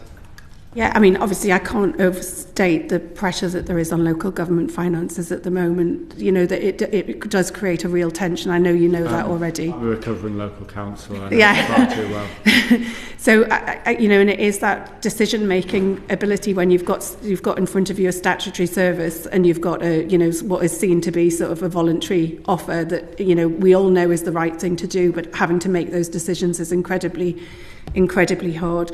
I think our community and voluntary sector partners will tell us, that they have really struggled with, having funding from us to give them that core offer, which then allows them to draw down funding from some of the wider charities and networks that there are across the country. So that ability for us to be able to provide as local government a core funding and then they can draw down additional resources is really beneficial. But I think the advantage of working with community voluntary sector partners is they are often rooted in our communities. They're trusted by our communities. It doesn't need to be done by us as local authorities, but actually what we do need to do is have the resources to be able to provide that funding for them to be able to do it.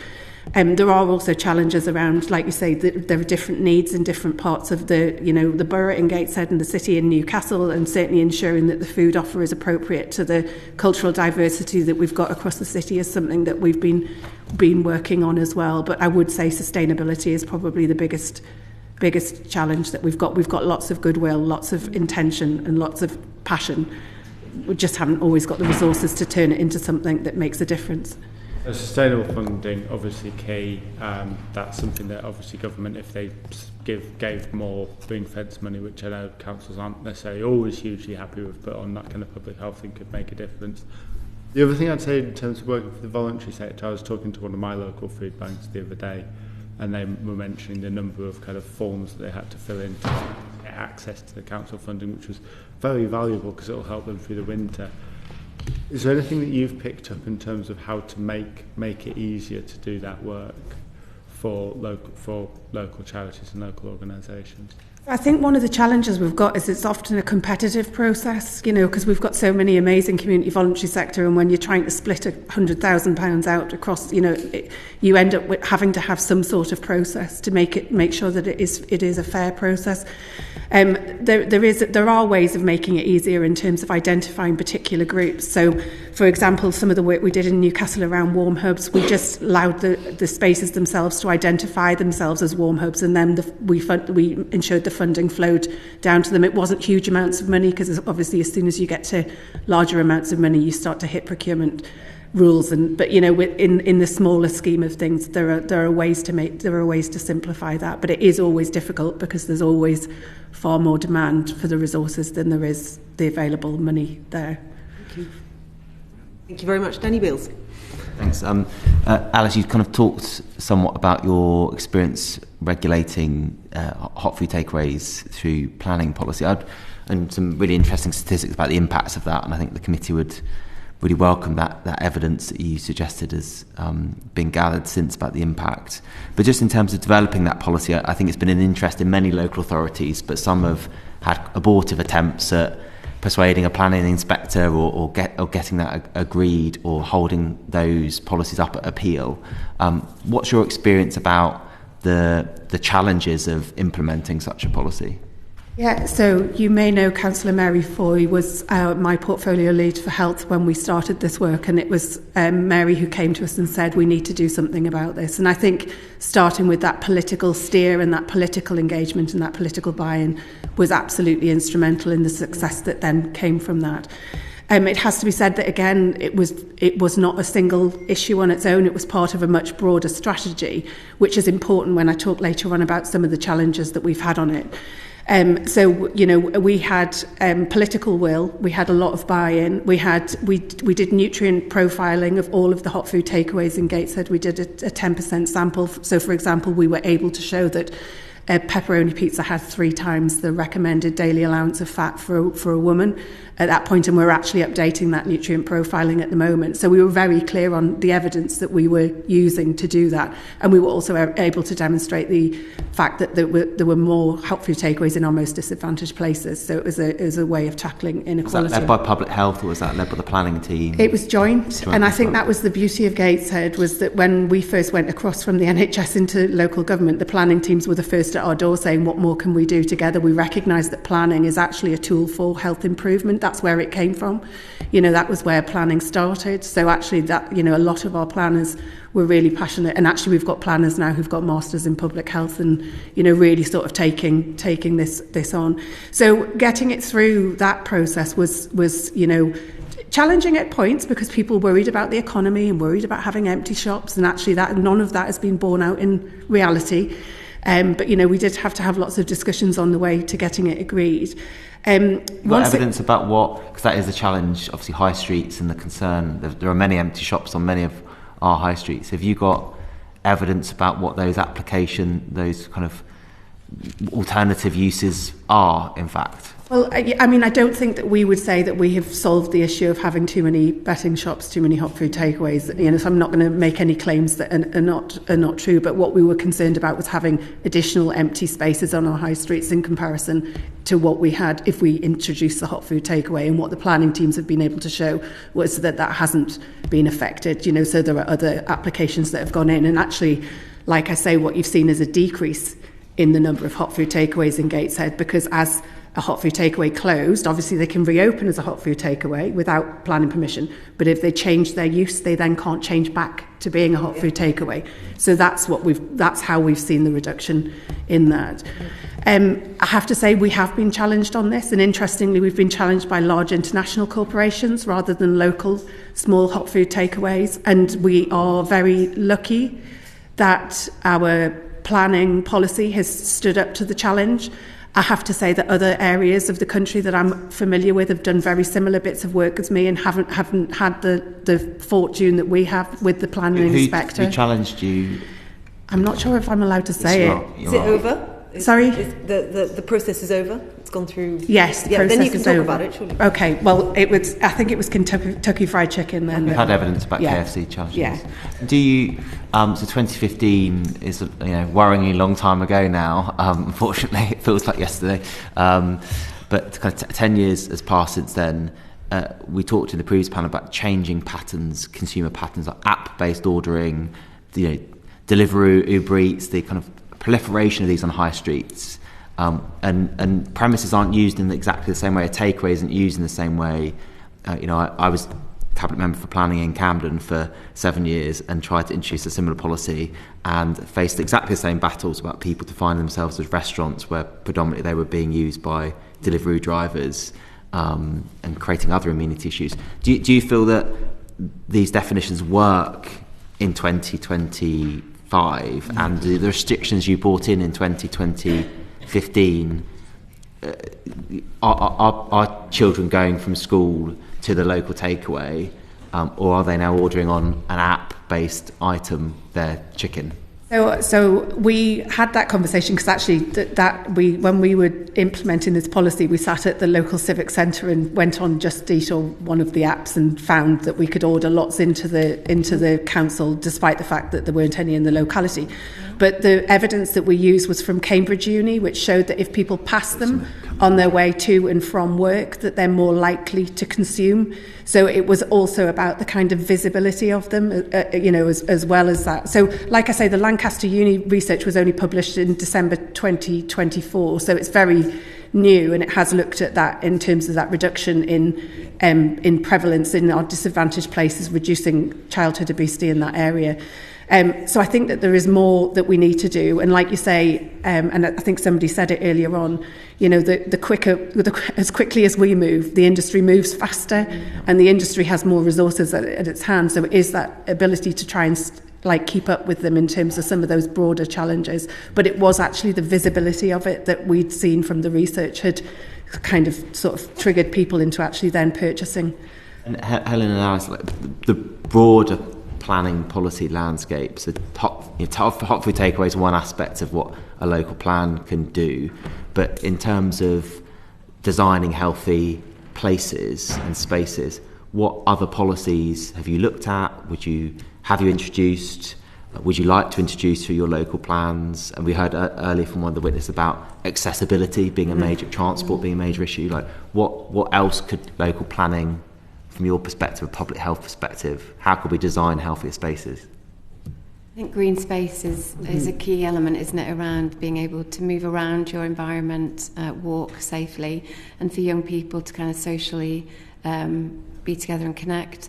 I think the transport is a key one. We have some communities in Greater Manchester that, although they're part of the city region, are still quite isolated, with one bus going in, one bus coming out, which then limits work options. And we know that, if we're to address poverty is a huge driver of obesity. Good employment and employment options are key. So I think infrastructure and transport are really important around addressing food-related ill health. Yeah, I mean, some of the issues that we've had in the northeast are viability. So we've got lots of brownfield land that really became or was viewed in an unviable way from the developers, and therefore the negotiations that we have as a local authority in trying to persuade somebody to come and build on the land is limited because of that viability issues, so something around, and I think that now we've got the combined authority we're looking for some resources to help us with some of that, but that creates a real problem, because if we're looking at the way that a housing development is designed, for example, being able to negotiate on the amount of green space and the size of people's rooms and the types of housing that you've got is more limited, where there are some challenges around that. I think there's enough guidance and knowledge around what a healthy place looks like in terms of obesity prevention. We heard earlier around the need for, and I think Alexandra Rose Charity kind of working with, I think, whole food, or kind of, I can't remember exactly the term they used, but kind of good food businesses. I'd struggle personally to identify in my community what a good food business would be, how you'd promote that, how you'd in planning terms promote that. Community growing, we've heard about the need for food resilience. Like, are you in your community at the moment doing enough around community food production and usage? Do you have the ability to do that? I'm not sure you do in planning, because the way the planning, and I know that there's a reform of the national planning policy framework, but the way that it is that in terms of the different, well, probably know better than me if you were the lead in your area, but in terms of A1, A5, A4, you have to be able to define it, and I think we've really struggled with that in relation to defining health. So I remember when we were first doing the hot food takeaways work, we were saying, actually the actual wording in our local plan was to reduce the availability of unhealthy food. Yeah. But then to look at how we did that through planning was, actually, we know that hot food takeaways through our nutrient profiling is really unhealthy, but actually it doesn't stop us. We still can't stop restaurants, because we know that there's benefit in terms of the economy, and sadly some of our fast food outlets are classed as restaurants rather than classed as hot food takeaways, because of the way that the definitions are. So there are definitely limitations within that. And I guess one of the things I would say for you at the moment, that obviously there's a revision of the national planning policy framework at the moment, and there's a suggestion to include something in there very specifically about hot food takeaways, but we are slightly concerned in Gateshead that we've gone further than what that's suggesting, and we are therefore worrying that if that goes in as it is currently, which is around proximity to school and proximity to places where kids play, that actually that will reduce our ability to do work locally, which has been based solely on childhood obesity rates in our local places. I think there's two other things here. I think it's the complexity of the issue, isn't it? It's how we articulate it, and that kind of being able to grow food, particularly in a metropolitan area, is difficult in terms of space and availability of space. And we know we have lots of waiting lists, for example, for allotments for families. Also, if there's excess production on those allotments, for example, being able to sell or give that food away to local kind of infrastructure schools and care homes. I know that that's not allowed. You're not allowed to sell on from allotments, is my understanding.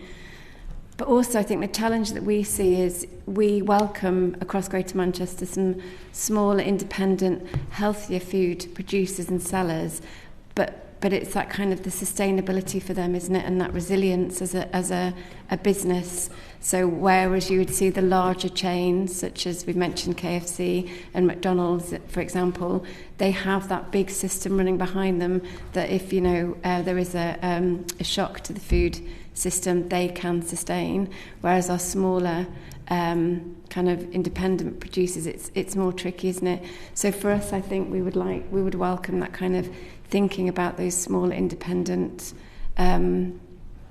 producers of food that we could support through planning and other routes. Thank you very much. Thanks so much. Robertson. Thank you, Chair. Good morning, Alice. You've already started to touch, I think, on my line of questioning, which is about changes you'd like to see to national planning policy and guidance, and that would support you to do more to create healthier local environments. Are you able to elaborate a bit more on that?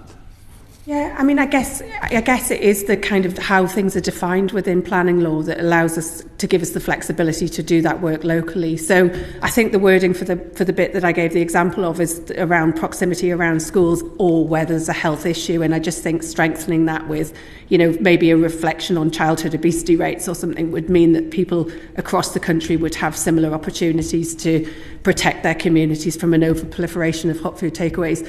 There is also something around actually how how things are defined. And I, again, I'm no planning expert, so I'm not going to try and pretend to be. But when we were coming to make those decisions, we had to settle on it based on what the planning terminology was. So maybe having some public health advice in with when they're developing the planning policy framework, so that actually some of the definitions for the different planning uses are actually more aligned with some of the work that we're trying to do in public health. And like I say, we've got planners in Gateshead that have done their masters in public health, so that when they're looking at the planning sort of decisions and the planning policy, that actually they're doing it with public health in mind as well. So at a national level, it would be great to be round that table and shaping some of those things.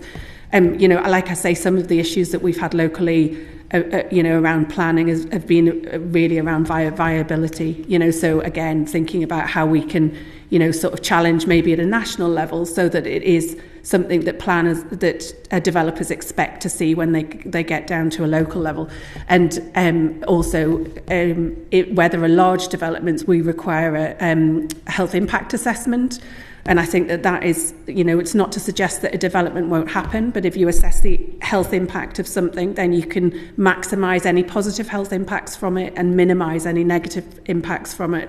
So like I say, it's not a reason not to do something, but it is just a much more awareness by the developers, by the local authorities, that actually there is a health impact, and this is what we can do to address it as well. So having kind of all of those threaded through national policy would be really, really helpful. But we would be really keen, I'm sure, to support national colleagues who are looking at this from the public health angle.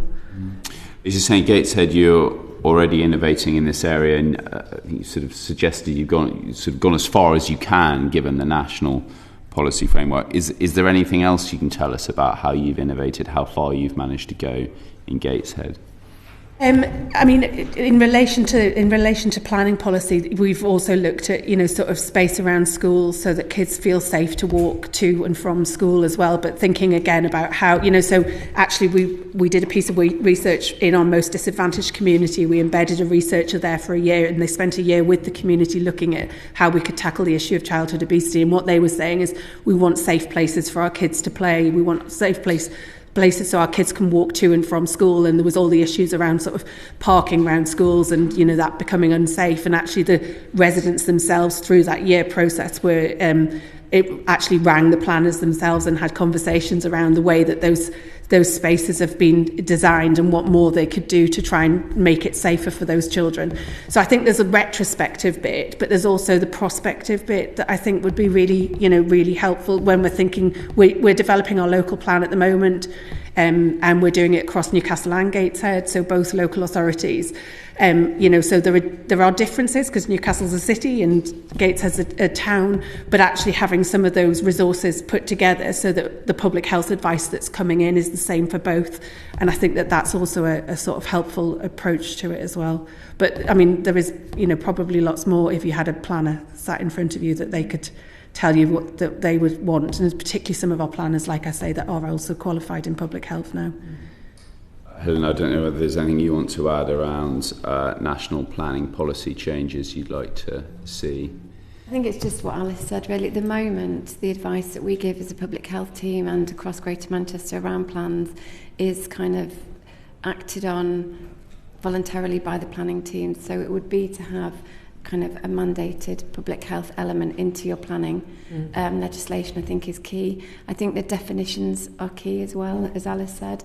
I think there is so much ambiguity in terms of what means, and obviously organisations and big companies can get around the loopholes, but it's actually holding them to account as well for some of that. So I think they're the key things that we would like to see, but absolutely more of a stronger voice from public health into the planning legislation. In the written evidence we've received, we've heard that some councils are restricting the advertising of unhealthy foods on council-owned assets. Is this something that's happening in your areas? And if so, are you able to assess the impact that that's been having? So Greater Manchester started that conversation, and we're working. So the 10 boroughs are working collectively around commercial determinants of health, and particularly working with Transport for Greater Manchester on this as well.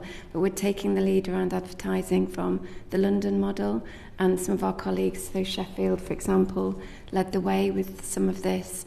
The challenge that we do face is that only a very small proportion of advertising is owned or on council property. As we heard from before from Alice from Bite Back, the big advertising companies own a huge proportion. It's how we influence them. So we're working with our corporate leadership teams across Greater Manchester to effect change.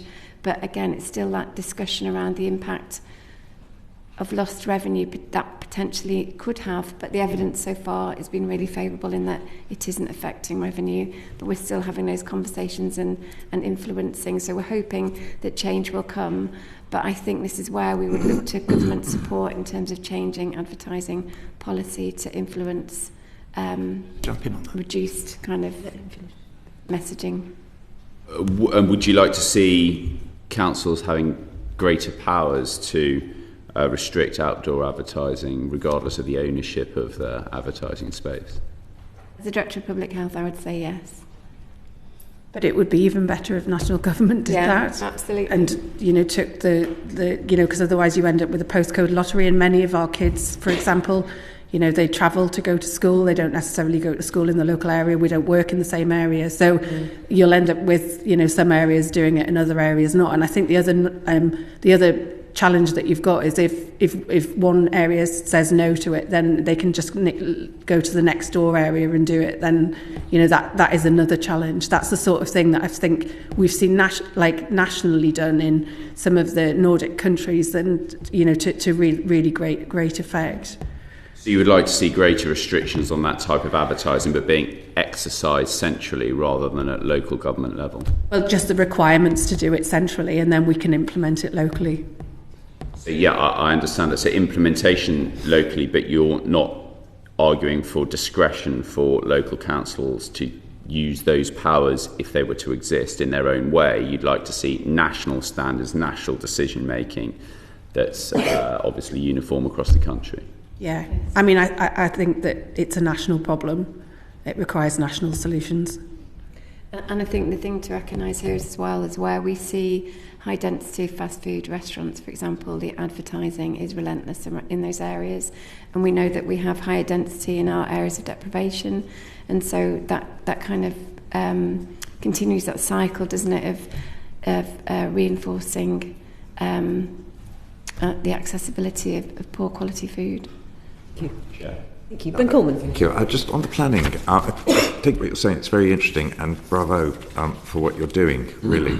On advertising boards, of course, if they're privately owned and not on council property, still need planning permission from councils.